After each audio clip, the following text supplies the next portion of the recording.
49 participants, and it is now 7 o'clock. So I'm going to start.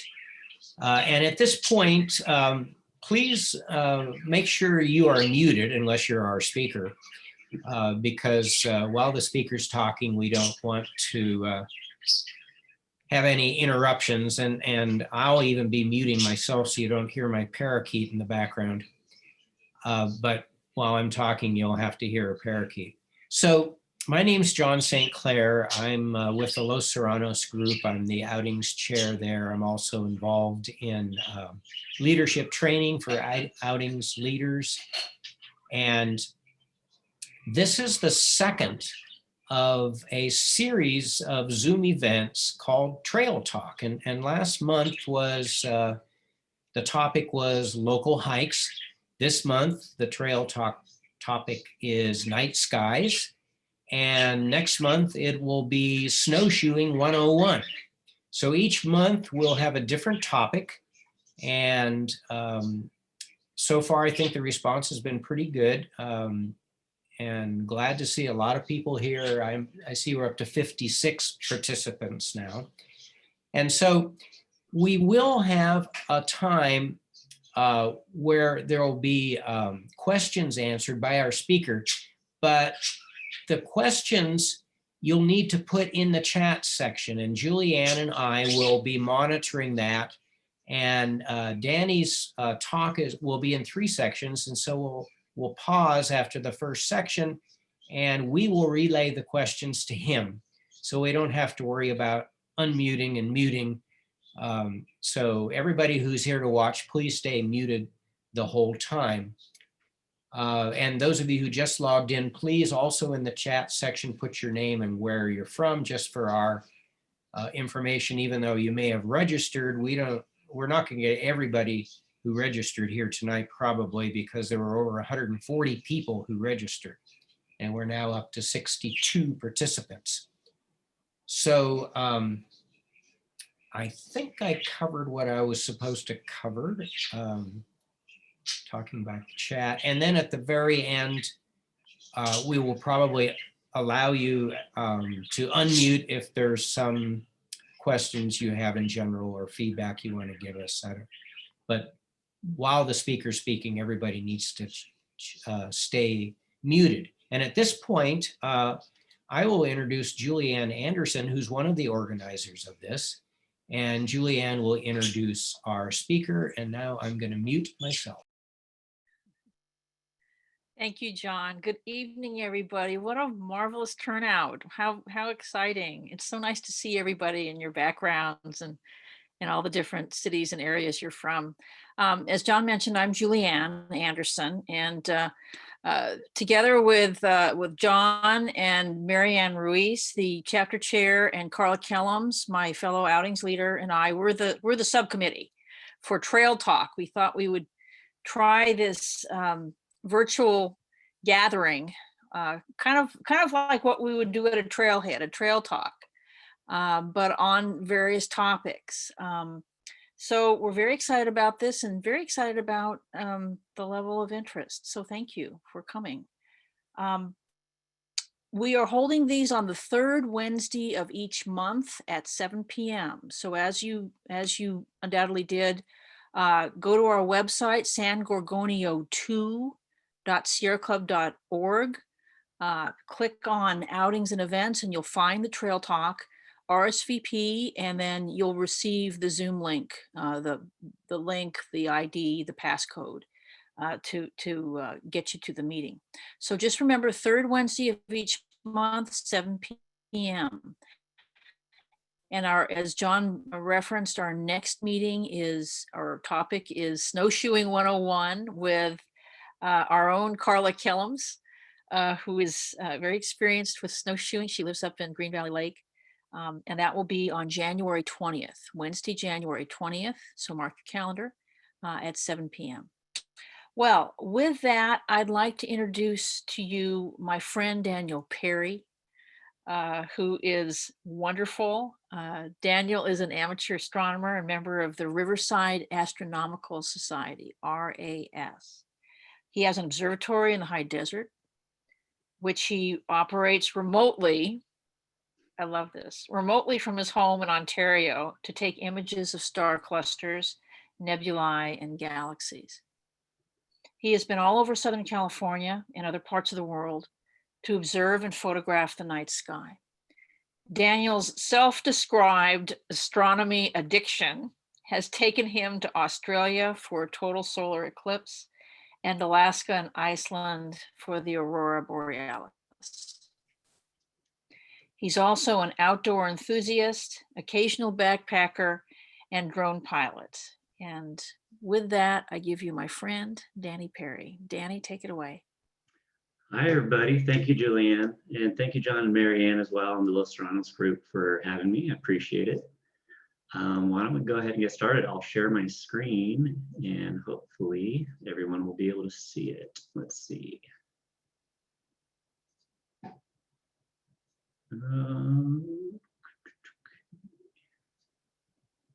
Okay, how's that? Everybody seeing my screen? All right. So as John mentioned, I have it broken out into 3 sections tonight. I'm hoping I cover most of the topics that might be of interest to everybody here tonight. First area I wanted to go over are just finding dark skies in Southern California. That can be kind of a challenge to begin with and kind of an adventure in and of itself. Next thing after that, I wanted to go over some of the things that you can see in the night sky right now, not necessarily at this very moment, but this time of year, things that are coming up, what to look for, and just finding your way around the sky as well. After that, I do have a section about some equipment you might want to think about looking into for observing the night sky or even photographing the night sky. So actually what I've got here on this slide that you can see, this is a photo of the Milky Way. This is how the Milky Way looks around summertime. You can't really get this view of it right now. This portion of the Milky Way is set. So if you wait for a couple months and stay up late into the evening, you can see it. Or if you want to wait until, say, May or June, you can start to see it like this again. So let's get started.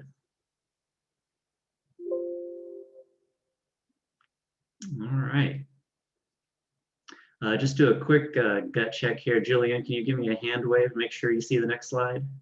Okay, cool. So what we have here is just a map of Southern California, obviously. And you can see parts of Arizona and Mexico here as well.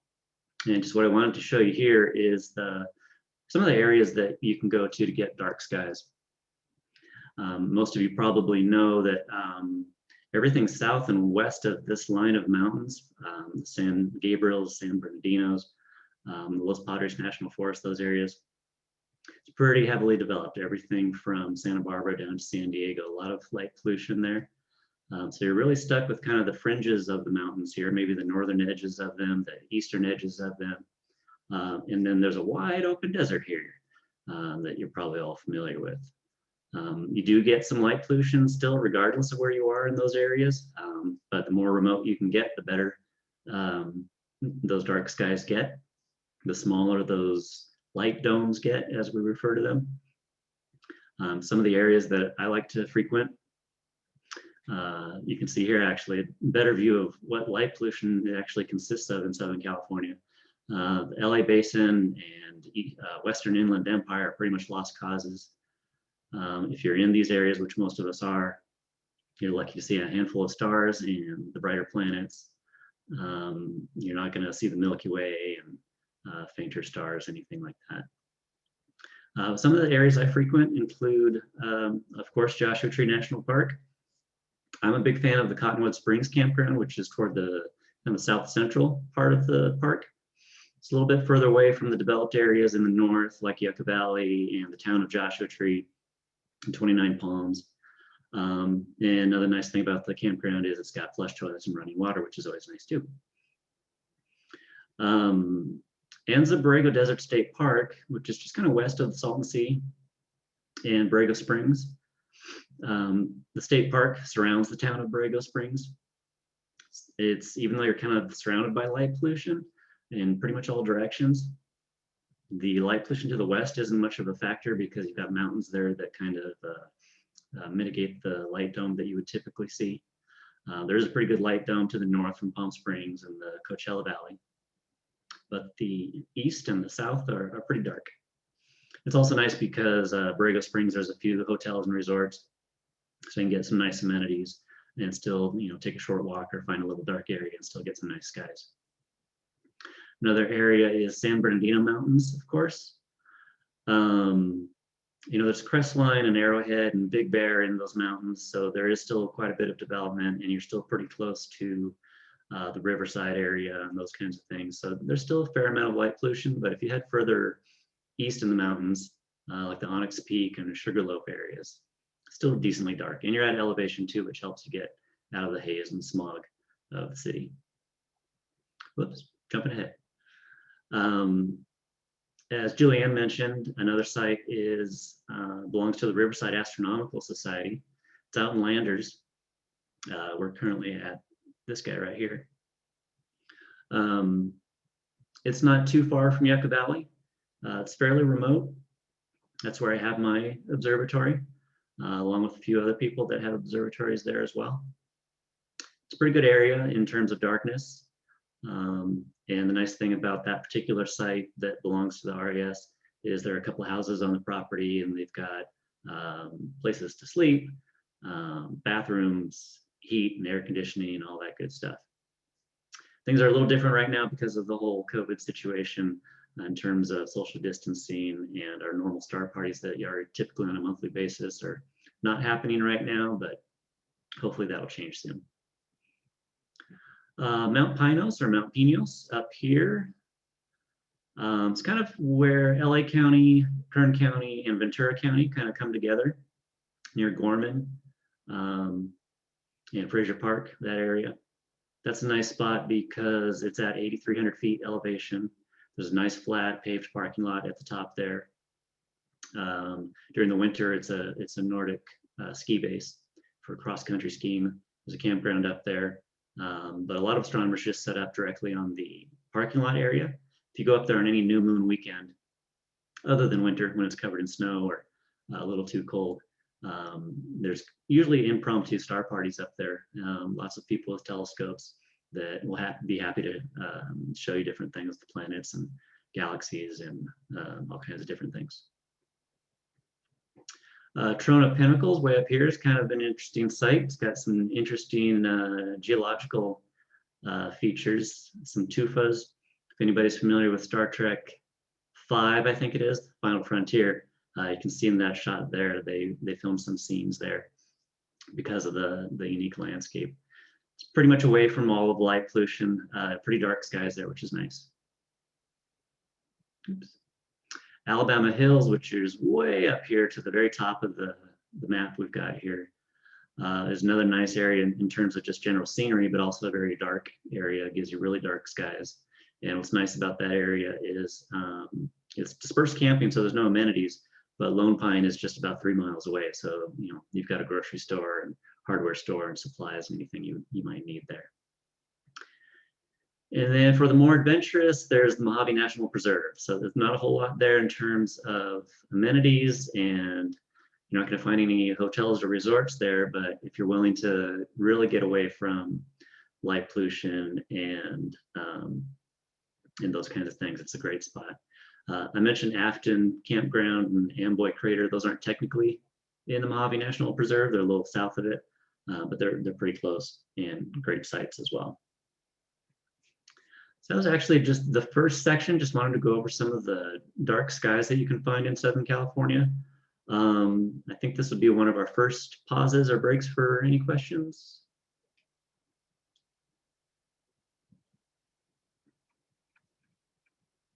Nothing? Okay, so What if you was have a that? question, put it in What was the it chat.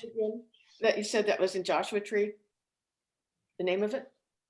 Oh, the campground is Cottonwood Springs. Oh, okay, thanks. Yeah, Danny, Yeah. do you want to tell folks how to get to Cottonwood? Because it's not the usual entrance into. Yeah. So normally if you're going to most of the campgrounds or the inner part of the park, you would go up through Yucca Valley, which is kind of the 10 out to the 62, which takes you through the city of Yucca Valley. But for this particular campground, you can get there, but you have to travel the entire width of the park, essentially. For Cottonwood Springs, you would just stay on the 10, continue past Palm Springs, and there's an entrance for it there from the south part of the park. Danny, can you tell people a little bit about the Riverside Astronomical Society and what they're all about? Sure. So RAS has been around for roughly 60 years. They're 501c3. It's kind of their mission to spread the joy of astronomy, as they say.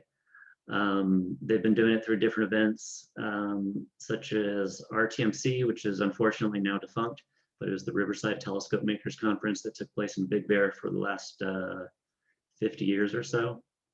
There's also an event called Nightfall, which takes place in Borrego Springs. Didn't happen this year, again, because of COVID, but we're looking forward to having that event again in 2021. Membership fluctuates from about 250 to 300 people. They have monthly meetings. Right now we're having them virtually. Monthly star parties, which are not happening right now. We have started some virtual star parties with UC Riverside on a monthly basis. I have some information about that one coming up. The next one is next month. And then we have outreach events too, which are also kind of on hold. But those would typically be at the Dos Lagos shopping mall, where members come out and have telescopes set up and show anybody who happens to be passing by the moon, some planets, some deep sky objects and things like that.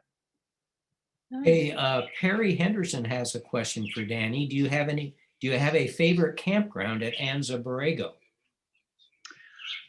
I typically go to that area for Nightfall, which is at a hotel and resort. There is not necessarily a campground that I would go to otherwise. It's an area called Blair Valley. So it's south of Borrego Springs. It's actually in the Desert State Park. It's just an open kind of dispersed area where you can pretty much set up anywhere off the road and camp. There are a couple, there's one, I forget the name of it right now, towards the north end, just outside of Borrego Springs. I want to say it's Palm Canyon Campground. And that one's okay, but it's really kind of snuggled up against the mountains.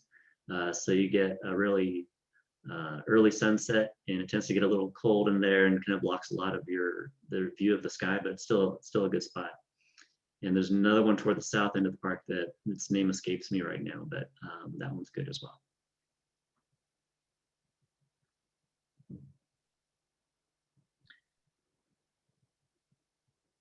And I see Mary Ann posted in the chat the website for Riverside Astronomical Society.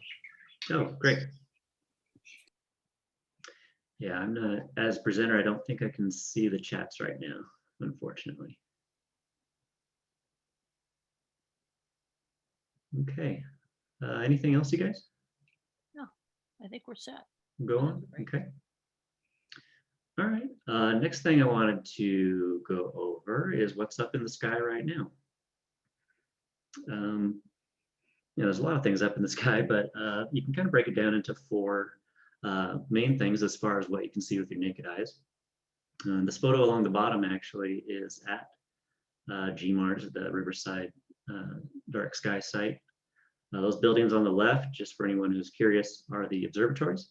So each of those, the roof rolls off to the left in this particular shot and exposes the telescopes to the night sky, which some people operate them remotely, some operate them locally, some take photos through their telescopes, some just use them visually.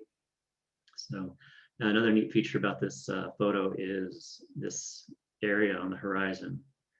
That's referred to as the belt of Venus. Doesn't have anything to do with the planet Venus. It's referring to Roman goddess Venus, or Aphrodite in Greek. But this is actually what's referred to as the terminator of Earth. It's the kind of the line between night and day. So what you're actually seeing is night coming towards you from the east. It's kind of an interesting thing. First off, satellites. It doesn't seem like an astronomical topic necessarily, but it is something that I think a lot of people have seen before and weren't quite sure what it was, or weren't quite sure if they were looking at an airplane or what exactly. The International Space Station obviously is one of the more prominent ones just because of its size. The photo up here in the upper right is the entire space station along with its solar arrays, which are roughly the size of a football field at this point. It orbits the Earth at about 250 miles. Hubble Space Telescope's a little further out at 350 miles. It's not nearly as large as the ISS. It's about the size of a school bus, maybe a little larger. And bottom photo here shows an Iridium satellite. There's dozens of those up there. It was part of a global sat phone array. And those are particularly interesting because of their structure and the way they're built and these angled surfaces it has. They're known to flare. So you'll see the satellite coming overhead or wherever it happens to be. It's kind of steady. It's the same brightness. And then all of a sudden it'll get really, really bright for just a few seconds, and then it'll fade again. And that's just because of the angles of these. And it's just a little diagram there. It shows you how it captures the sunlight, bounces it back down to Earth just momentarily. Satellites are best viewed in the early evening or early morning. That's just because they are a couple to several hundred miles above the Earth's surface. So even though night has fallen on the ground where you're standing, they're still capturing some sunlight up there and reflecting it back down to you. And that's why in the early evening when the sky's dark enough, you start seeing them. But in the late evening, you don't really see as many because they're not capturing that sunlight anymore. I posted a website there, heavensabove.com. Some of you might have heard of it. It's a great website for finding out what satellites will be passing over you, where you are, where to look for them, what time to look for them, how bright it'll be. Very interesting website. And just to kind of give you an example of the information you can get. So for the International Space Station, there'll be a visible pass coming up over most of Southern California. It'll vary a little where you are, so it's important to put in your specific location. Not exactly a convenient passing this time. It's at 5:50 in the morning. So if you're up early, it might be worth looking for it. But this is the kind of information the website will give you once you put in your information as far as your location, the date and time, the magnitude, which is how bright it will be. At minus 1.7, that's almost as bright as the star Sirius, which is the brightest star in the night sky. And it'll show you how high it's going to get in the sky. This particular pass, it'll be 31 degrees. If it's lower than about 20 degrees, it's probably not worth going out to look for it because buildings or trees or mountains might be in the way. And it's probably not going to be very noticeable. And then if you look at the times here, kind of in this lower right corner, it's telling you it's going to start coming up over the horizon at 5:50. It's going to travel in this direction. And by 6 in the morning, it'll be past the northeast horizon, no longer visible. There's also apps for your phone, like Satellite Tracker, the NASA app. You can even get alerts. It'll tell you ahead of time when a visible satellite pass is going to happen. So interesting information there, I thought. Hopefully you find it interesting too. Next thing is one of the more obvious things in the sky, obviously, is the moon. This diagram here, just obviously not to scale, but just shows you why we have the different phases of the moon. This inner portion shows Earth at the very center, and then the moon in its various positions around the Earth. And I think just what's key to note there is that when the moon is between the Earth and the sun, obviously the far side, the side from our perspective, the far side of it's being illuminated. So we see the side that's not being illuminated. That's when we have a new moon. Doesn't mean that the moon's disappeared or that it's not receiving any sunlight. It's just the side that's not receiving sunlight is facing us at that particular time and orientation. And just the opposite is true in the full moon. So now Earth is between the sun, which would be off here to the right, and the moon. So it's getting fully illuminated. That's why we see the full moon in these various phases in between. So really the phases of the moon are entirely a matter of geometry, the 3 points, the sun, the earth, and the moon. And what's also interesting about the moon is that it has a synchronous orbit, or it's tidally locked. So the same face of the moon always faces the earth. It seems like it doesn't rotate at all. It actually does. It just takes it one entire revolution around the earth for it to rotate once on its axis. It's kind of a weird anomaly about where it is right now, how it was created. What's also interesting about it is that while it's 400 times smaller in diameter than the sun, it's also 400 times closer to us than the sun. And that's what gives us the possibility of total solar eclipses. If it was at the same distance but smaller, we'd have a different kind of eclipse. It'd be an annular eclipse, which means if the moon passes in front of the sun, we'd still have the ring of the sun visible. If it was further away, it would block it entirely, and we wouldn't get that view of the corona that we get during a total solar eclipse. So again, it's just another great coincidence of when we're living, the moon and the sun are exactly the same size in the sky and allow that total solar eclipse to happen. Some of you may have heard of the supermoon and what that means, or what is that exactly. So just about everything that orbits something else in the galaxy and in the universe, it's never a perfect circle. And that's true with the moon around the Earth. This view is exaggerated, obviously. It's not quite this pronounced. But there is a difference in how close the moon gets and how far it gets in any particular orbit around the Earth. When it's at its closest point, obviously it's going to appear a little larger. And when it's at its furthest point, it's going to appear smaller. And it makes a bit of a difference. It's noticeable, but it's not terribly noticeable. I think a lot of people have the idea that a supermoon is going to be enormous and 3 or 4 times the size of a normal full moon, and it's really only about 10 to maybe 14% larger than a quote-unquote normal full moon. Just to give you an idea here, this would be kind of a normal or average full moon on the left, and a supermoon, when it's going to appear larger by about maybe anywhere between 10 and 14%, would appear like this. So side by side is pretty obvious, but just as it would appear in the sky, I don't think you typically notice that, hey, the moon looks 14% larger tonight. But it is still pretty neat to see, and it is a little bit brighter as well during a supermoon, so that's kind of neat. Okay, so the next thing is the planets. And I know I'm rushing through all this very quickly. I hope that if you do have questions, you'll note them down, because I'm sure a lot of questions might come up. So there are some interesting things to note about the 5 naked eye planets. Naked eye, obviously referring to you can just see them without any aid from binoculars or a telescope or anything like that.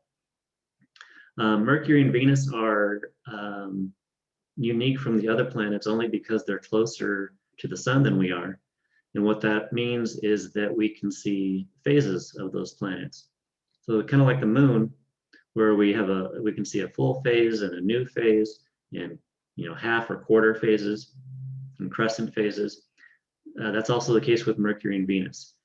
And just because of the geometry of the solar system, if you will, the 3 points, Earth, one of those 2 planets, and then the sun. Depending on where those 3 are oriented, we'll see them in different phases. Mercury is usually a little difficult to see because it's so close to the sun. Its elongation from the sun is not very much at sundown and sunrise. There are times when it's further away, depending on where it is in its orbit, where you can see it just after sundown. It's so small, it's not particularly bright. And through a telescope, it doesn't look like much because it is so small. It's almost like trying to look at Earth's moon from Mercury. You could see it, but you're not going to see a lot of detail or anything. And on top of that, it's difficult to see because it's so close to the sun. Venus can be seen right now, but in the dawn, in the pre-dawn sky, it's in the east-southeast. So if you find yourself up early tomorrow morning or in the next few weeks, if you look to the east-southeast, it's very obvious. It's after the sun and the moon, it's typically the brightest thing in the sky. What's also unique about Mercury and Venus, because they're closer to the sun than we are, there's always the chance that they could transit the sun. Transit just means that one object is passing in front of another. The last time Venus did it was in 2012, and that's a photo of it there that I caught. So what you're seeing is a shot at intervals. I forget what the particular intervals were. I want to say is between every 10 minutes or so, every 5 to 10 minutes.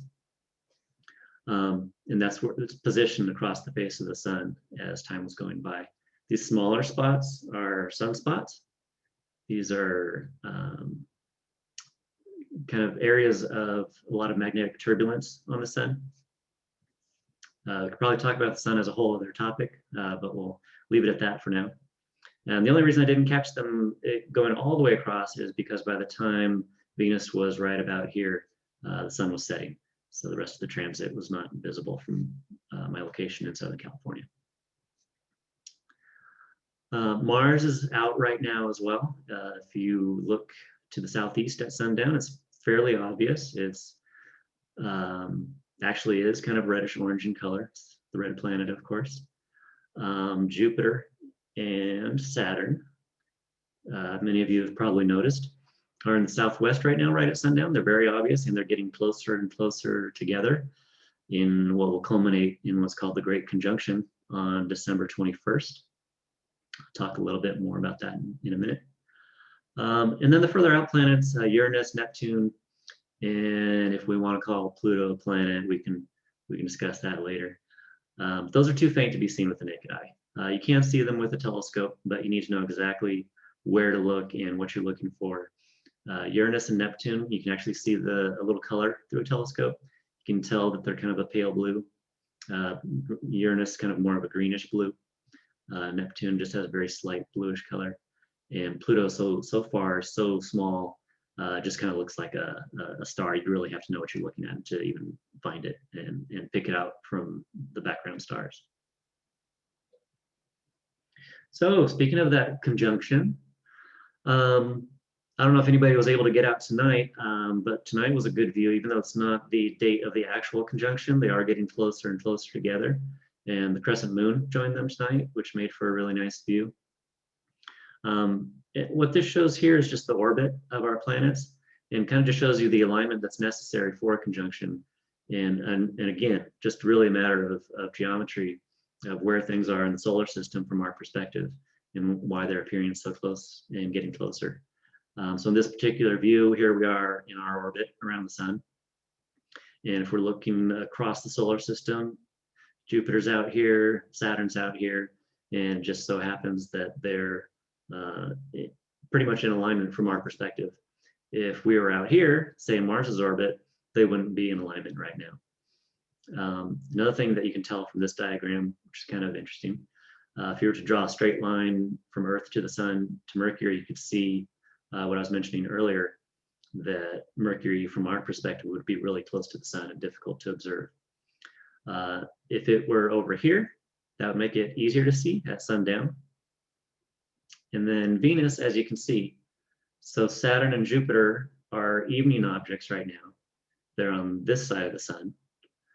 And Venus is on this side of the sun. So it's a morning object right now. You can see it in the early morning hours.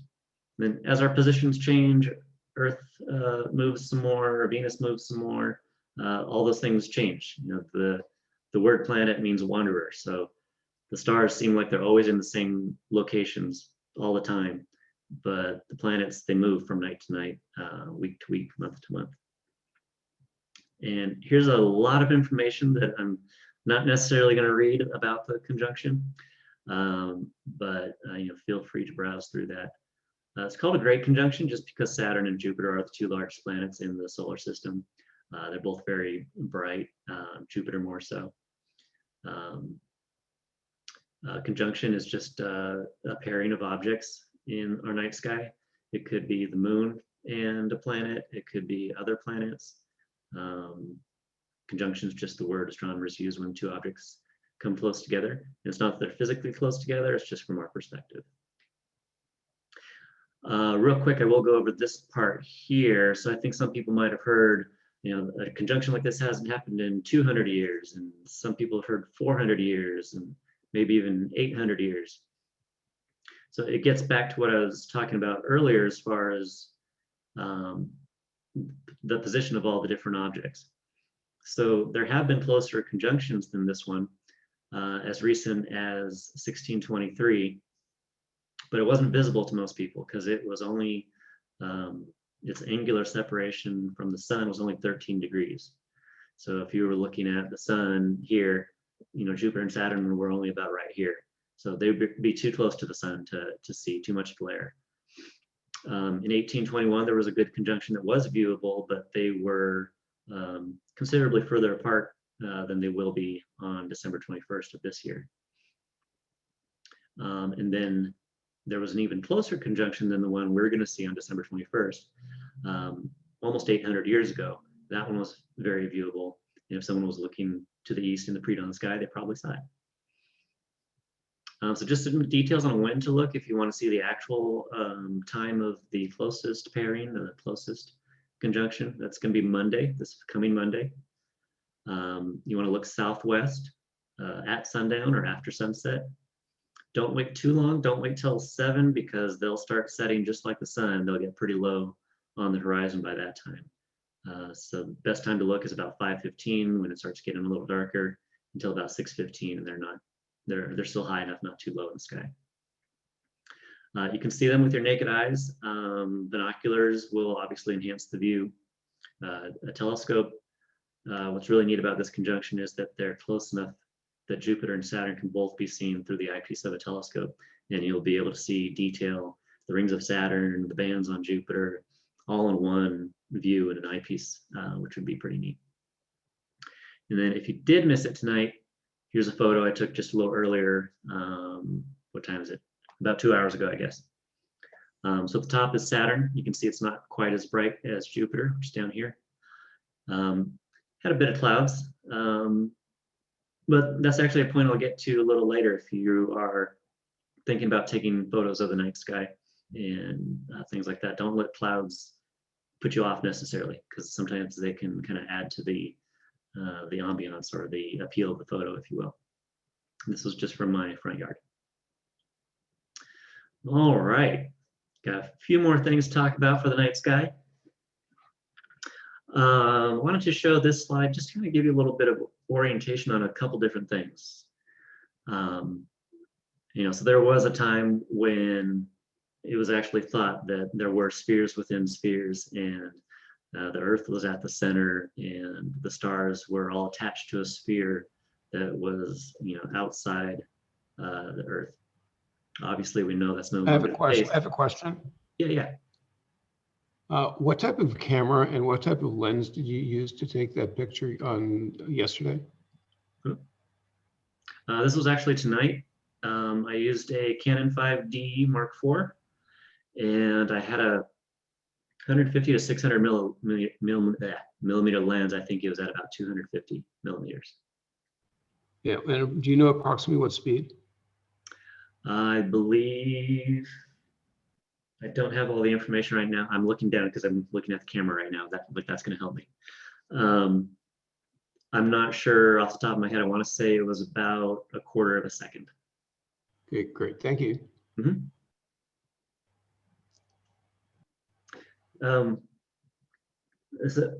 A couple interesting things to kind of glean from this diagram here is that, as we're sitting here on the west coast of North America, there are a certain amount of stars that we can see on any given night and throughout the year.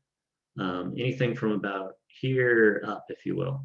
There's an entire sky that we can't see from this location. Things like the Southern Cross, the large and small Magellanic Clouds, which are satellite galaxies to our own Milky Way galaxy, those are all there. It's just you won't be able to see them because of the curvature of the Earth and our horizons and all that good stuff. Another thing to point out is the axis of the Earth. So as we spin on the axis, it just so happens that our North Pole points almost exactly at what we call the North Star, which is Polaris. It's not exactly on it, but it's pretty darn close. And that's really helpful for people who are doing serious astrophotography, helps them align on that star so that they can more easily track the sky.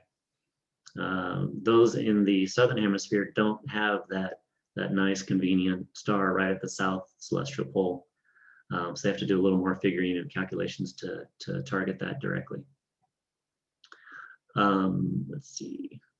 One other thing real quick about the night sky is that I think most of us tend to see these kind of outlines of the stars as the constellations. And, practically speaking, it's fine to refer to, this outline as Orion.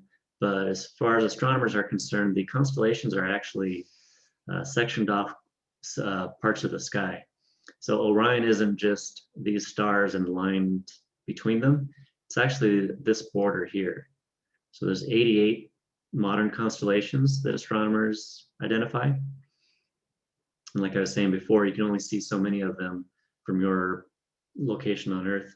You'd have to travel to a lot of different places on the globe and be there at different times of the year in order to see all of the stars that are visible with your naked eye and all the constellations that are visible. So just wanted to point out, when someone says an object is in Orion, it doesn't necessarily have to be within the borders of these stars, but within these imaginary lines here that actually define the constellation as far as astronomers are concerned. Okay, given that, let's go into a little bit more detail about what is visible right now.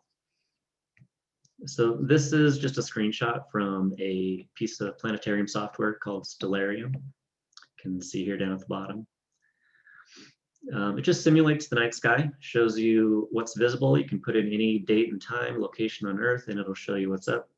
You can go through and click on things.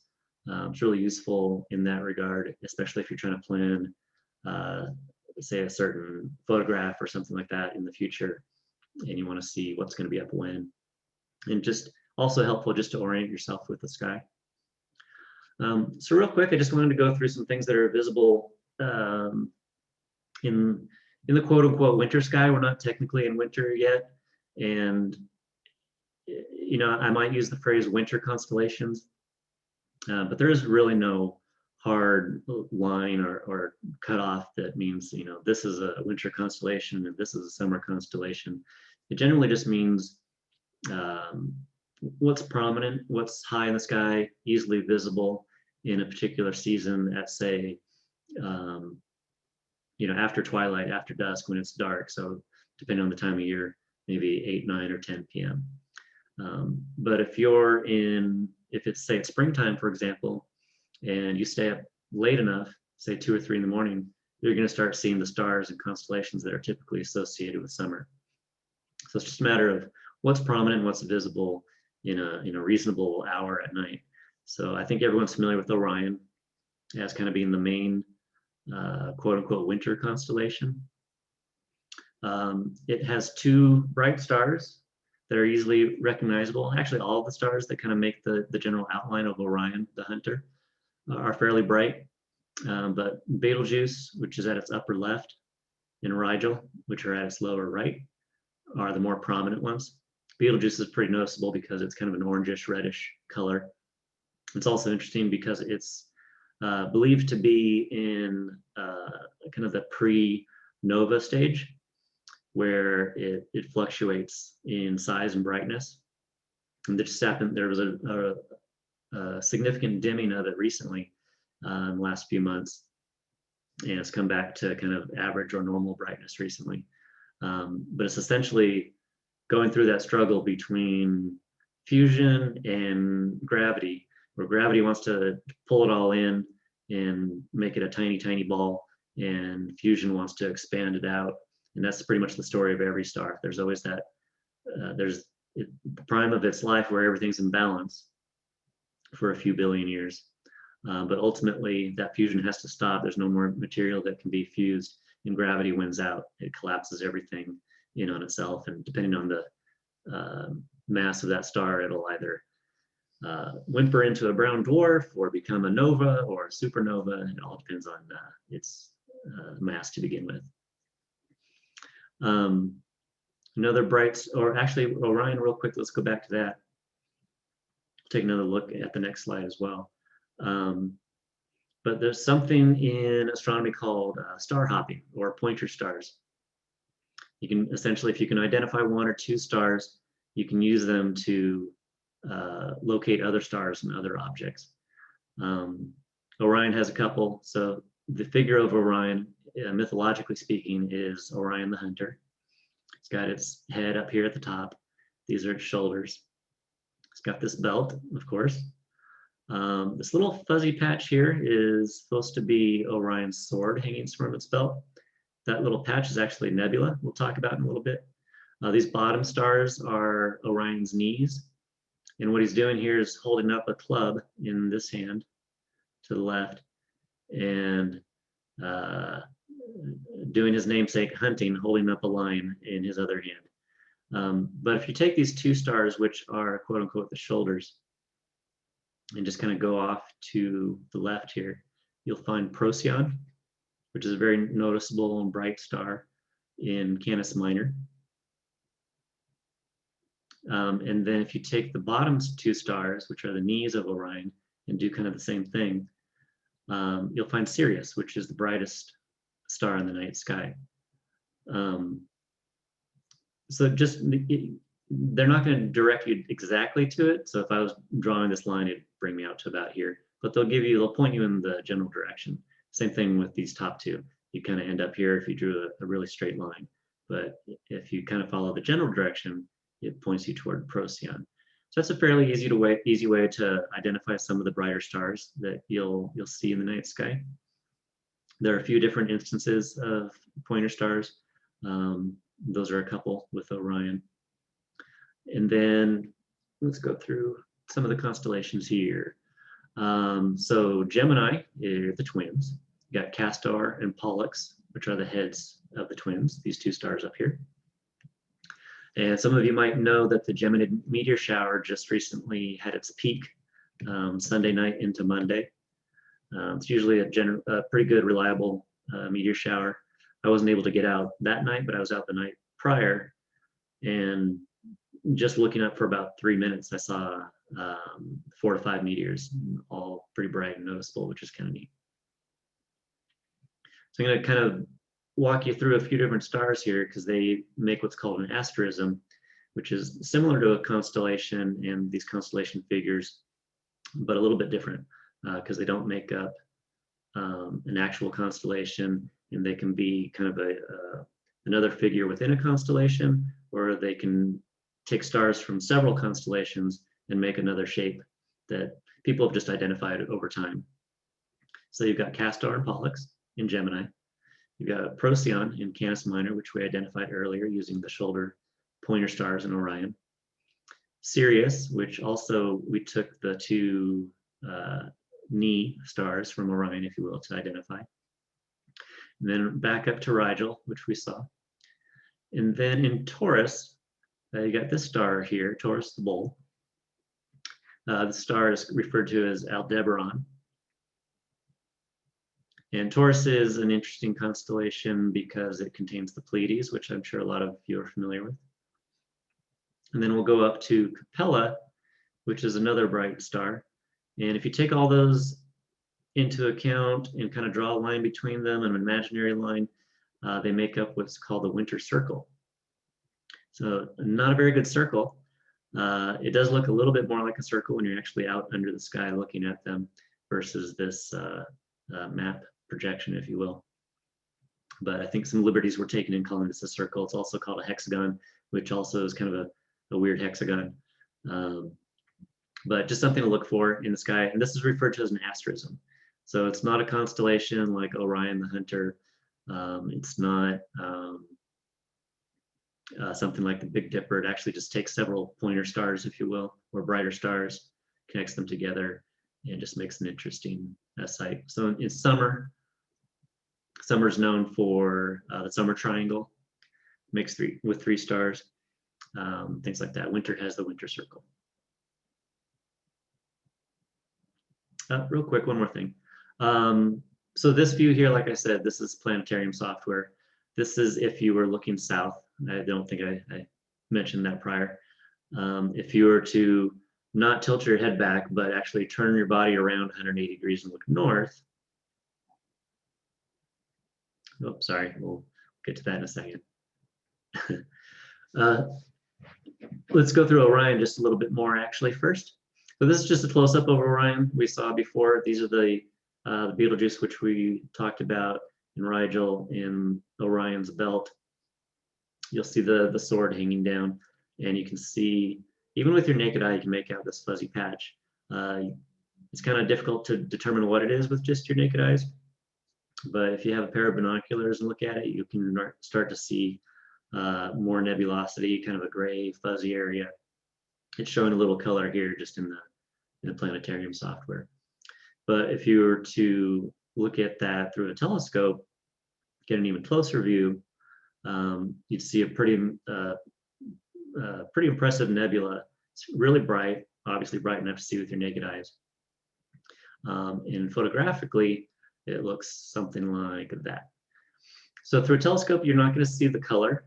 You will see the brighter areas. So this kind of really bright central core, these areas coming out here, you can see all that through a telescope without the color. You can make out this area and that there's some nebulosity around these stars. It's really an impressive sight through a telescope. And the reason you don't see color, even with a telescope through your eyes, is just because your eyes require a lot of light in order to perceive color. If you walk around in the dark, you might be able to make out shapes and figures and things like that, but you'll notice that you can't make out the color of, let's say, a sofa or something like that. Everything looks gray. Same thing when you're looking at faint diffused objects like nebula and galaxies through a telescope. You need a camera and a long exposure to start picking up that color. And color in astronomy is a debatable topic because you're always relying on detectors or cameras to show you what the colors are versus your naked eye. But generally speaking, these are the quote unquote natural colors of the Orion Nebula.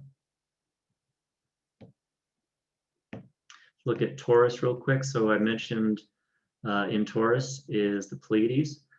Pleiades is another example of an asterism. It's not a constellation unto itself. It's just a grouping of stars that makes a noticeable or notable figure or shape that we're familiar with. Pleiades kind of looks like a miniature Big Dipper, if you will, with a shorter handle. And also through a telescope, it's pretty impressive as well. What you don't see visually with the Pleiades is this nebulosity that's around these stars. Pleiades are considered young stars. They all developed out of the same molecular cloud, so they're all roughly the same age. You'll notice they're kind of bluish. The nebulosity around them has that color because it's essentially reflecting the color from the stars. And you can even make out some dusty and some dimmer nebulosity out toward the outer edges of the photo. Again, Pleiades are impressive through a telescope too, but you're not gonna see the color, unfortunately, unless you're taking a photograph. Okay. So this is what I was getting to earlier. So our previous view of the sky, we were looking south. We could see Orion and Gemini off to the east. So this is also the other half of the sky, if you will. So we were looking south earlier. If you turned yourself 180 degrees, we're now looking north. And this would be at a slightly different time in the night. I did that just so I could get the Big Dipper a little higher in the sky. If you were to look north earlier in the evening, the Big Dipper is kind of down here. It's kind of lost in the horizon. One thing I wanted to point out here are, again, some pointer stars. I think a lot of people probably know that if you take the end of the pot of the Big Dipper, these two stars, and kind of draw a line out here, that'll point you to the North Star, otherwise known as Polaris. Big Dipper has another set of pointer stars, which if you take the handle, it kind of makes this curve. If you were to follow that curve, unfortunately, you can't see it this time of year. It's just not the right time of year for it. But if you were to follow that curve out, it would point you to another bright star, which is Arcturus. So again, just another way to identify some brighter stars in the sky, because a lot of these brighter stars just kind of seem like they're off on their own with no point of reference, and it's kind of difficult to determine what they are. But if you get some of these pointer hints down, it makes it a little easier to identify some of those stars. And interesting, the North Star is not as bright as many people think it is. It's definitely not the brightest star in the sky, not even close to it. Its significance is that it's always in the same spot in the night sky. If you'll remember earlier, we were looking at the kind of the sphere of the sky with Earth in between and the Earth's axis. Earth's axis tends to, or points right at the North Star. So as it spins, all these other stars seem to spin around, whereas the North Star stays exactly in the same spot. And the Little Dipper is a little harder to find. Ursa Minor, other than the North Star, these remaining stars of the handle and the pot are kind of faint. Even in dark skies, they're a little tricky to point out, to find, whereas the Big Dipper is usually pretty easy. Another interesting constellation in the north is Cassiopeia over here. I mention it because it's fairly easy to identify. Depending on the time of night and time of year, it either makes an E, which is kind of what it's doing right now, or will at midnight tonight.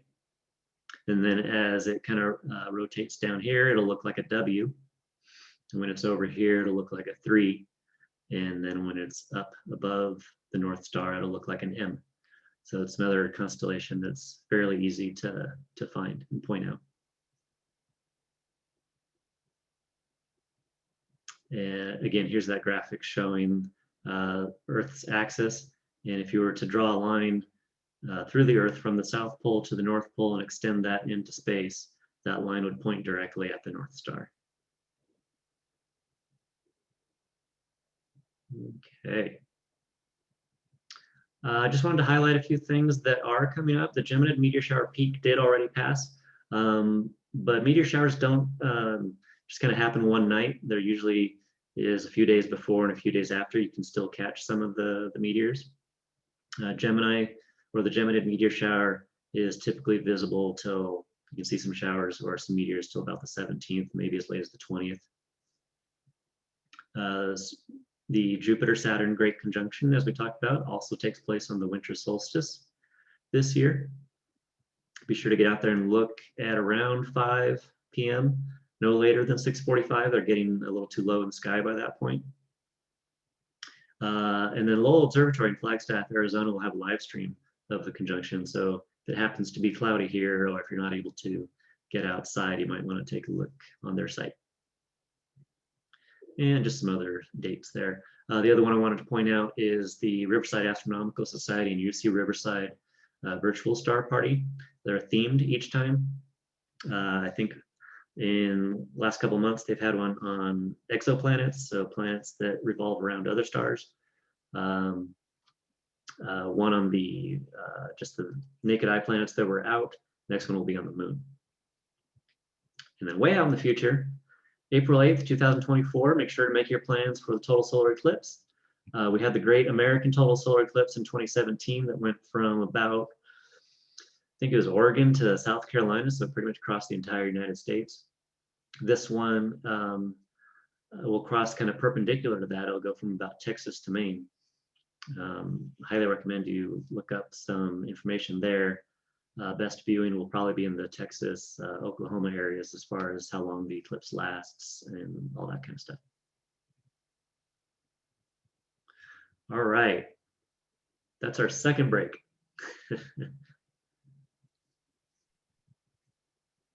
Any questions? We've got a lot of questions, Danny. All right. Let's start at the end. From Carrie King, can you show us where the Andromeda Galaxy is now? Yes. No, wrong way. Let me back up a little bit here. So it's not the easiest thing to find, especially if you're in a light polluted area. But the interesting thing about the Andromeda Galaxy, it is essentially the only object you can see in the night sky with your naked eyes that is not within our own Milky Way galaxy. So you're kind of looking at a twin of the Milky Way galaxy when you see Andromeda. So this shot shows tonight at 9 p.m. Orion's fairly high in the sky. You've got Taurus and the Pleiades here. Mars is pretty much in the middle, but a little towards the west. One of the easier things to look for if your skies are dark enough is what's called the Great Square of Pegasus, which is this right here. And Andromeda kind of attaches itself to this corner of that Great Square, the constellation that is. And there are 3 pointer stars within Andromeda. If, again, kind of need dark skies to be able to see them. And it's these stars right here. So you've got this one here, and this one here. If you can make out those 3 stars, you'll see, I don't know if you can see on your screens here, there's a little fuzzy patch right there, and that's the Andromeda Galaxy. So in this particular view at 9 p.m. tonight, it's fairly straight up, and then a little to the west.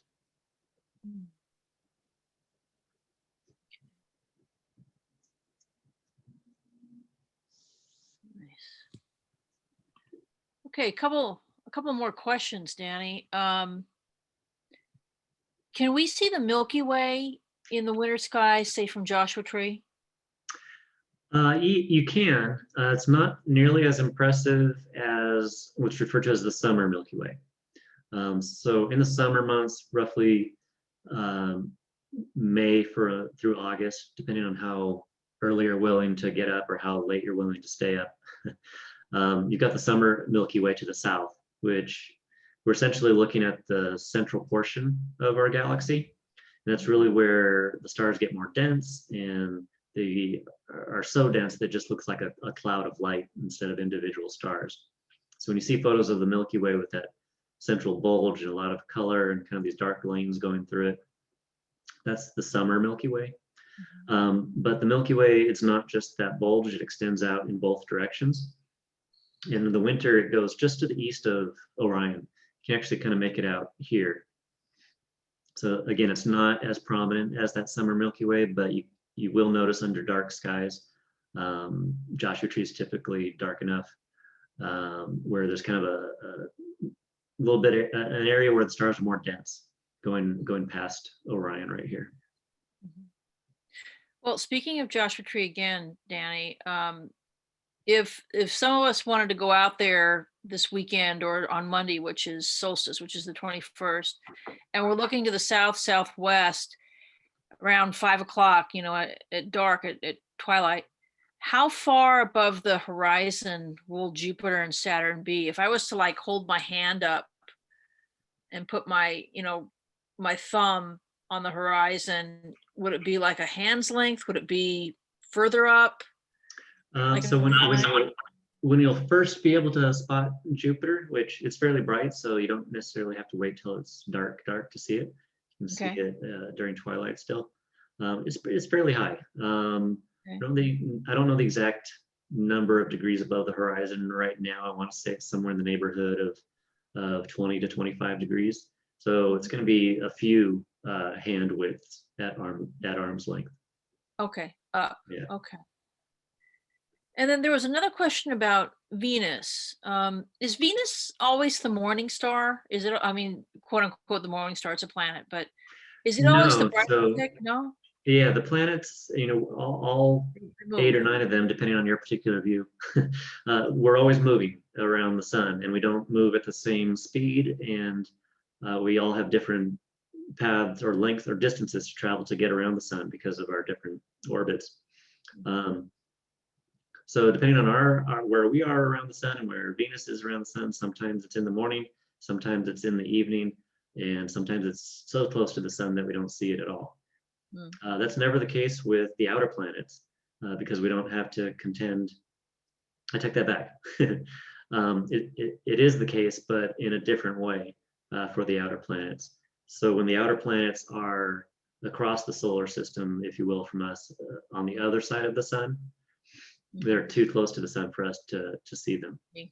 When Mercury and Venus, they can be on either side of the sun from our perspective and be too close to the sun to be seen. But when they get kind of like, let me see if I have a graphic that'll demonstrate it. Kind of this one here. Mhm. So this is us here at Earth, and this is the sun. Mhm. So let's take Mercury, for example. When it's in this orientation, we're not going to see it.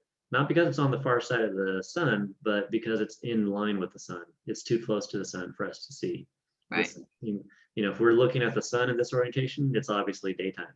Mhm. So Mercury within this range here is going to be too close to the sun for us to see either in the morning or the evening.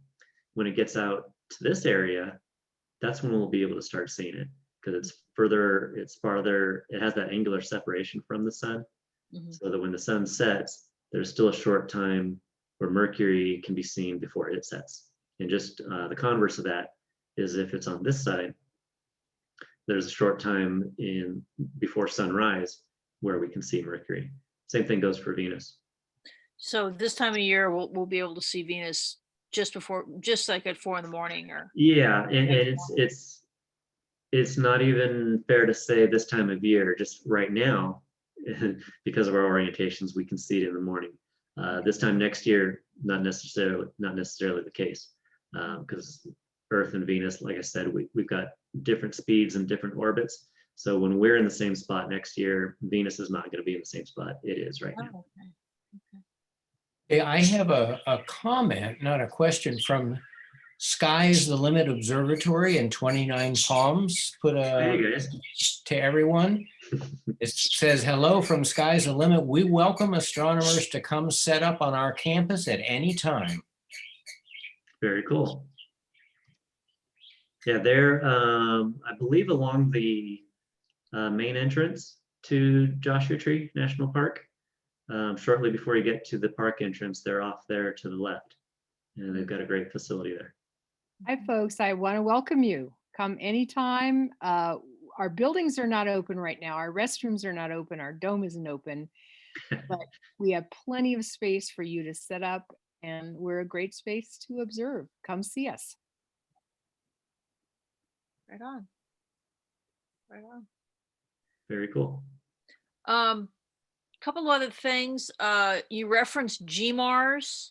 Yes. And I think Marianne put in a brief descriptor below, but tell us live, what does GMARS stand for, and a little bit about the facility. We saw the photo of it early Sure. with the little observatories. It looked like Yeah. sheds, but boy, they're not sheds. So the Riverside Astronomical Society, around the year 2000, I guess, had been having its star parties at different locations. Sometimes it was, say, Mount Laguna down in the San Diego area. Sometimes it was just on an open lot somewhere in Landers. And around that time, they started trying to see if they could get a permanent location where they could always have star parties, develop it into a spot where people can come and set up their own equipment and have things like power, have houses with heat and air conditioning. So I think it was about 2005, they found such a property, bought it with the help of the membership and donations, and have been developing it ever since. So GMARS, there's a nearby hill that's referred to as Goat Mountain. So the board at the time decided to call the site the Goat Mountain Astronomical Research Station. Sounds a little more serious than it is. I think they're just having fun with the name a little bit. So it's been there in operation for close to 20 years now. And the club has developed a master plan that included those observatories, concrete pads, which might not have been as obvious in the photo, but those are, I think, 8x8 pads that just give you a nice hard level surface to set up a telescope on. There's power at those if you need power for your telescope. Yeah. Yeah, nice. Well, it's It's an outstanding facility. I was just blown away when I saw it. I mean, for people that haven't been there, how many pads are there? About 20 plus? Oh, so not too long ago, the club acquired the property next door as well. Yeah. So it was originally 5 acres, now it's 10 acres. And there's been development on that property as well in terms of observatories and concrete pads. And they I put, lost track. I want to say there's close to 30 pads now. it's just astonishing. And the level of equipment that people have in their observatories, and the roofs glide back and expose the telescope within the observatory. So something to be seen. So, I'm sure people will be interested to go if you guys ever open it up to the public for a star party. Yeah, the property is open as far as the concrete pads are concerned. Yeah. But that may not be appealing to people because there's no access to the houses at this time. Right. But yeah, once everything is open again, that'll be great for people who are maybe just kind of testing the waters and want to get out and see things. There's always someone there to kind of show them the sky, help them look through their telescope, help them with their own telescope if they just got one. And then again, you have those nice comforts and amenities of a couple houses with kitchens and bathrooms and all that good stuff. Yeah. I'm just wondering, are they going to have, maybe start off with limited numbers? They'll just, like, once the vaccine, everyone's taking the vaccine, and I don't know. I'm not sure. I haven't seen a specific. Winter. Yeah, I haven't seen a specific like return to GMARS plan just yet. I would think it's going to be something like that, maybe a kind of a soft reopening and kind of work out some kinks and then a full reopening. Yeah, I'm just wondering. Yeah. Another kind of resource question. You referenced the Lowell Observatory website, and Meg and I have been there in Flagstaff. It's a wonderful observatory. It's full of information. Is that kind of that and the NASA websites? Are those kind of the premier ones just for basic information for those of us that want to learn? Or is there a Caltech website or something local that beginners can go to? You mean for the conjunction in particular, or just in general? In general, and for the conjunction. Oh, yeah. Yeah, I mean, actually for physically visiting somewhere, Griffith Observatory is great. They've got a lot of hands-on exhibits and people willing to answer questions and things like that. I'm not sure what its particular situation is right now with closures and things like that, but when available, it's a great resource and it's fairly close by to most of us. Lowell Observatory has done quite a bit of development in recent years with online events, live streaming different events, things that are happening in the sky. NASA has, if they don't have something directly, they've usually got links to all kinds of different sites that are hosting events, things like that. Caltech, not necessarily. They have an open house every year. Of course, that's probably on hold right now as well. They're more about the space exploration and spacecraft and those kinds of things.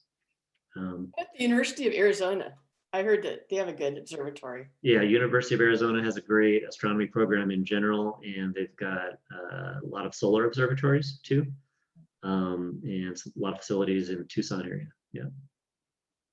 I think we need to get on to the next section. Sure. All right.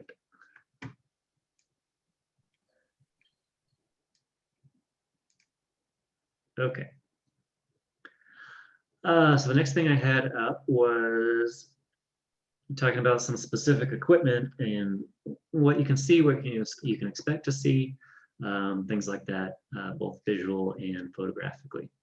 So first, for visual, things like just pointing out stars and finding the constellations, seeing the satellites that are passing overhead in the early evening, meteor showers, things like that.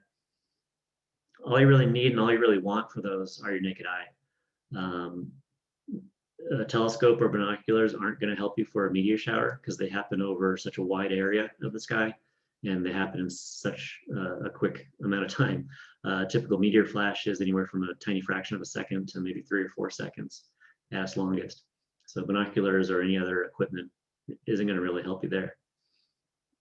But where binoculars do come in handy are getting a closer look at, say, the moon,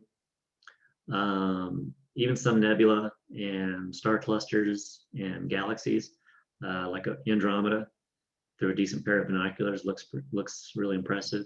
The Orion Nebula looks really neat through binoculars. I recommend a tripod if you're going to look at things like that. It just helps keep it steady. And then telescope, obviously, if you're really wanting to look at the planets and get some detail on them, get some better views of things like galaxies and some nebula. A telescope with more aperture, more magnification is going to help you there. And again, you're not going to see any color through a telescope. You really need a camera and longer exposures just to start getting color in things like galaxies, nebula, and things like that. On a side note, I actually have seen some color through a telescope of things like planetary nebulas and the Orion Nebula, but that was the 60-inch telescope on Mount Wilson. So it requires a pretty large telescope to start seeing color in these diffused objects like that. Okay, so I think there's probably a lot of interest in photographing the night sky, so I wanted to talk about that a little bit. Things have really developed in the last 15, 20 years quite a bit with digital photography. It used to be that astrophotographers only used film, and it required a lot of commitment and time and trial and error. And you'd take the film in and find out 2 weeks later what you were trying didn't work. A lot of that's changed now that everything's digital. So anything from a full-on DSLR or mirrorless camera that can cost anywhere from $600-700 to $4,000 or $5,000 and up. There's great options because they are so versatile. You can use them for your normal daytime photography. You can also attach them to a telescope and get some great images there, or use them just with a camera lens and get some great Milky Way shots and things like that, some wide night landscape shots. Even some of the higher end point shoot cameras can do pretty well for things like the Milky Way, and even more recent smartphones. In particular, the iPhone 11 and 12, I think it's the Google Pixel 4 and the Samsung S20 are pretty capable with the night sky and capturing color in the Milky Way, and pretty impressive overall. The main thing about any of these cameras is familiarizing yourself with the manual settings. None of them are really going to help you if you just rely on its internal light meter to determine the exposure and the f-stop and all that kind of stuff. You generally want the aperture as wide open as it'll go. The ISO kind of in the mid-range. You don't want to keep it really low. You also don't necessarily want to put it up super high. So for example, for a Canon mirrorless or DSLR camera, its ISO will range from about 50 to about 200,000 something. You don't want to go to either of those extremes. You want to stay in, say, the 3200, maybe 6400 range on the ISO. And then if you do go with a interchangeable lens camera, the lens is obviously very important as well. If you're looking for those wide landscape shots with the Milky Way, somewhere between a 12 and 24 millimeter lens is good. Fast apertures is preferred. Lets more light in, lets you open the lens more, and you're taking photos of really dim things, so you need as much light as possible. Optical quality, of course, matters as well. Your kit lenses and your zoom lenses that you normally get with a camera kit will usually you're good enough to get you started, but if you can get an aftermarket lens, you're generally going to get better performance out of those. If you do go that route, excuse me, good solid tripod is important. Recommend a ball head mount because it's easy to orient and point just about anywhere you want it to without any trouble. And there are tripod adapters for cell phones as well. So just kind of give you a quick run through some of the shots you can take with just a camera and a tripod without any other special equipment. You don't need to track the sky. You don't need any accessories other than the camera, lens, and the tripod. So these are all 30-second shots. This one is kind of in the pre-dawn sky, so it looks a little blue or a little lighter than normal. You can see some light pollution over here, actually from Las Vegas. And then this area of light pollution is from 29 Palms in the military base there. But we can see is Venus, you got Jupiter, and you got the Pleiades. So that was kind of a nice grouping of objects that were coming up in the pre-dawn sky. Next one. So this is what I was referring to earlier as the summer Milky Way. So this is not what you can see right now in the winter, unfortunately. This is the central bulge of our Milky Way galaxy. This is where the stars get really dense, and these kind of darker areas aren't areas that are absent of stars. This is actually what's referred to as molecular dust. It's actually absorbing the light of everything behind it. So we're kind of seeing these silhouettes. It's hiding the stars that are actually there. This light pollution here is from the town of Joshua Tree and Yucca Valley and Coachella Valley further south than that. This particular lens, the Rokinon 14mm lens, is a pretty decent one because it's fairly inexpensive and it's really wide, gives you a nice wide shot. Highly recommend that if you're going the DSLR or mirrorless route. Here's another one from GMARS. I think this one kind of demonstrates that, you know, if there are a few clouds in the sky, don't let that deter you from taking a shot. It can kind of add to the drama of it.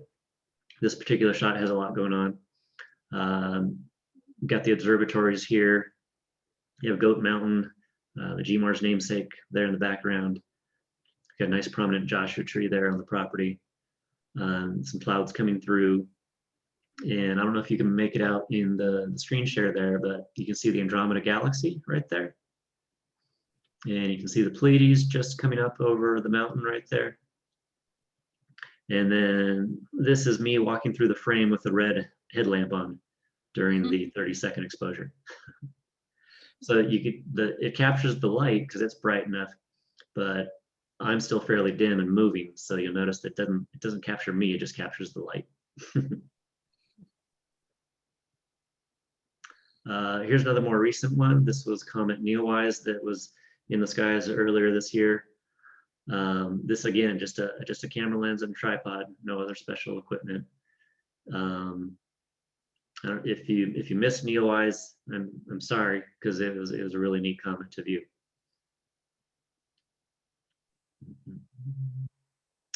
And then this one kind of demonstrates the sphere of stars that I was mentioning earlier in the North Star. So this is just from the San Gabriel Mountains at the Chileo campground a few years ago. Again, I walked through the frame with my red headlamp on and illuminated the foreground there. But what you're seeing here is a long exposure as the Earth rotates on its axis. So these are all the stars that they're not moving, but the Earth is spinning. And so it creates this motion. You'll notice that if the North Star, which is this star here, was exactly aligned with Earth's north-south imaginary line, if you would, the North Star would appear as a dot right there. But because it's a little off from that exact spot, it does create a little bit of a trail. What was the shutter speed? This was actually several individual exposures combined. So I think each of the individual exposures were 30 seconds, but I took several hundred of them actually. And there's a program called, oddly enough, Star Trails. They'll take all those exposures, put them into one individual photo, and it creates this illusion of motion, if you will.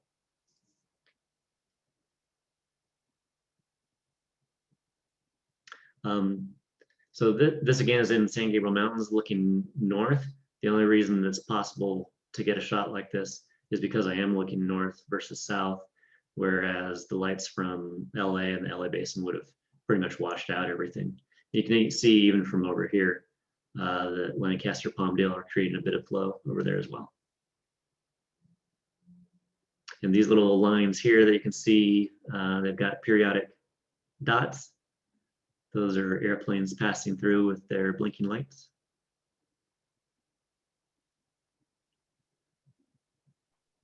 Okay. I just thought I'd leave this up real quick. If you're one for books, I recommend the Peterson Field Guide. It's about an inch thick or so. It's a good book. It's got everything you need to know pretty much about the constellations, the stars, how to find things, where to look for them, what's up at certain times of year. I don't think there's been a more recent publication than this one, which is 4th edition. And this one was about I want to say 2000, 2001. But the constellations and the stars don't change in that amount of time. The planet positions do. But as far as the nebula and the basics as far as how lunar eclipses work and how solar eclipses work and what a conjunction is, all those stay the same. So I recommend that field guide. And just I'll leave this all up here for everybody to browse through if you want. And then, John, Julianne, I just have one more slide after this with more references. So I think maybe now's a good time to stop and take some more questions. I don't see any other new questions. All right. Yeah, Danny, what a beautiful presentation. Thank you. Thank you. What a stunning Yes, presentation. Thanks for having me. Wonderful. Yeah. So, and just one more time, when can people and where can people find out about the virtual star parties from Riverside Astronomical Society if they wanted to gather and So, yeah, that actually is on the next slide. nice. So just real quick, kind of a recap, that website for putting in your location and finding passes of the International Space Station and other satellites, when and where to look, heavensabove.com. I didn't mention this one previously, but I highly recommend this website, Lonely Spec.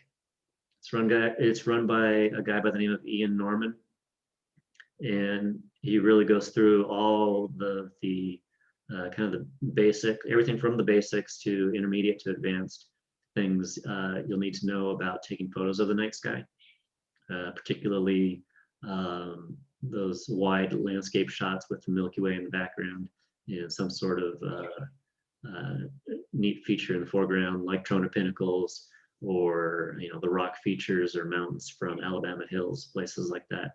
Highly recommend that website. And then the Riverside Astronomical Society. So typically, Julianne will have information on this page or at this link where it says next meeting details. And we'll have more information there as far as when the next star party is, what the topic will be, those kinds of things. Yeah, beautiful. And then if anybody's interested, this is my own personal website. It's californiastars.net. Nice. So that software I was using to take screenshots of the night sky, constellations, it's pointer stars, that was using Stellarium. It's a great piece of software. It's free. They also have a web version, so you don't necessarily even need to download anything. You can go to stellarium-web.org. There's a link to it on their main site. Just get a view of what's up when. You can put in any date, any time, and see when planets are rising, when they're setting, what constellations are up, what bright stars to look for.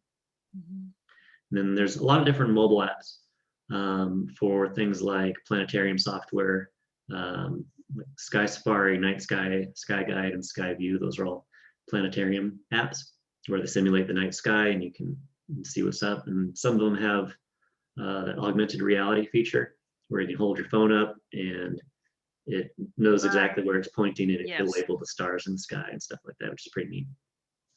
Yes. Sky Guide, I think, is on iPad, an iPhone. Yeah, an iPad is neat for that. Gives you a bigger view. You can just kind of hold it. Yeah, really handy. Really handy. They even had Neowise on it. It was great. So. PhotoPills is a neat phone app if you're looking to take photos of the night sky with the Milky Way and things like that.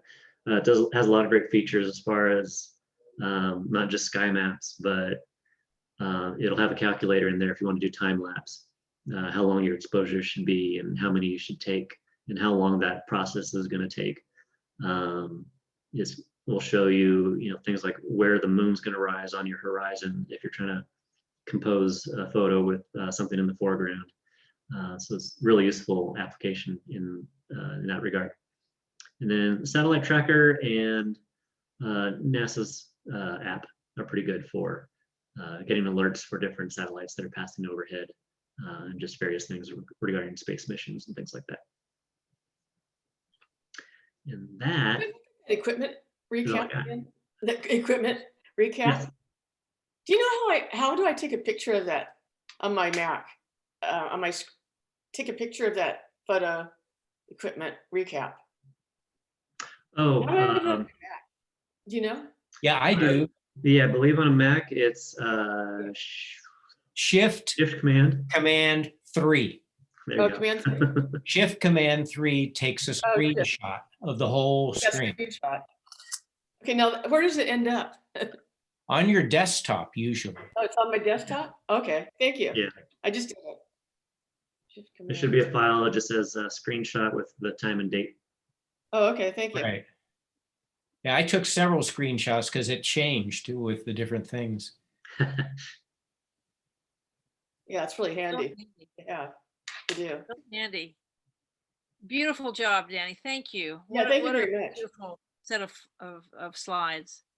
So, well, I think we've come to the end of our presentation, sadly enough. Yeah, unless anybody has some final questions or comments they want to unmute and ask us at this point. I see it in the chat, lots of people put that they really got a lot. One person said took 2 pages of notes. So lots of useful information. Yeah. Well, I'd like to go out there. Are there about 3 people like to go? Well, I don't know, maybe can't go. I'm not sure if anyone would be interested. I do have a question. Daniel, I'm wondering, how do you respond if you ever get questions about like flat Earth? How do you respond to that? Like, is there any like a quick kind of explanation that you would give on why or why not? That is a tricky one because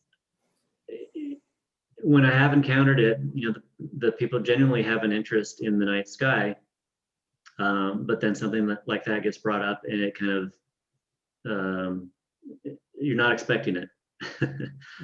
So I think there's a lot of different ways you can demonstrate that obviously the Earth is curved as far as you can't see a city 100 miles from you. Everything that you can see in the sky is circular, so why wouldn't we be?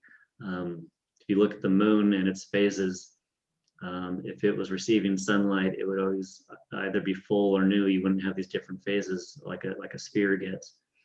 I try to approach it from a place of understanding and helpfulness, but you can only do so much. Yeah. Tell them to read the book Flatland. Well, that might give them more of a background on medieval England, but it is helpful. Exactly. But Will any of this be on the final exam? I'm only going to quiz Julianne. The rest of you are off Okay. the hook. All right. I'm up for a quiz. Maggie and I will take your quiz. So, Yeah, as far as GMARS and we are in a situation just like everybody else where we're discouraging groups from attending right now. But if a couple people from the same household wanted to go out there, there's no problem with that. I recommend going to the website and reaching out to the GMARS director. It's on the contact page, and emailing him. His name is Alex, And he can either let you know directly or put you in touch with someone to see if anybody else is going to be out there, and who can maybe open the house for you if that's something that you need. Good to know. Good to know. Well, Danny, thank you so much. Thank you for your time and all the work that went into putting this beautiful slide presentation together. We really appreciate it, and it made a very informative and interesting presentation. Just wonderful. I learned a lot. Thank you. Glad to so- do it. Thanks again for inviting me. Yeah, you're welcome. Thanks for putting us in touch with RAS and everything else you mentioned. Yeah, thank you. I learned a lot. All too. right. And next month, January 20th, snowshoeing 101. Yeah. So start thinking about getting outside and learning how to snowshoe.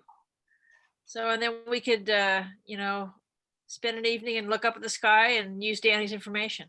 So, Yeah, hopefully we'll have some snow by then. yeah, Yeah, Yeah. really. yeah, we'll No see. rain at all. It's been so dry. I know. Yeah. So, So thanks, everybody. I just wanted to say thanks to everybody for attending. This is Mary Ann Reese, the chair of San Gorgonio chapter. And I put our website in the chat, so be sure and check it out. Besides the Trail Talk, we also have a general meeting on January 12th at 7 p.m. That's listed on the website. If you're interested in getting involved in any of our chapter activities, whether it's hiking at some point when we're allowed to do that again, or environmental conservation issues, we'd love to have you get involved. So take a look at our website and keep an eye on any upcoming events. We also have a Facebook page, Sierra Club San Gorgonio. So thank you. Yeah, thank you. All right. Bye-bye. Bye. thanks, everybody. Good night. Merry Okay. Christmas. Bye. Bye. Yes. Happy holidays. Good Happy night. holidays. Thank you. Thank Well- you. Bye. End this whole recording. So you can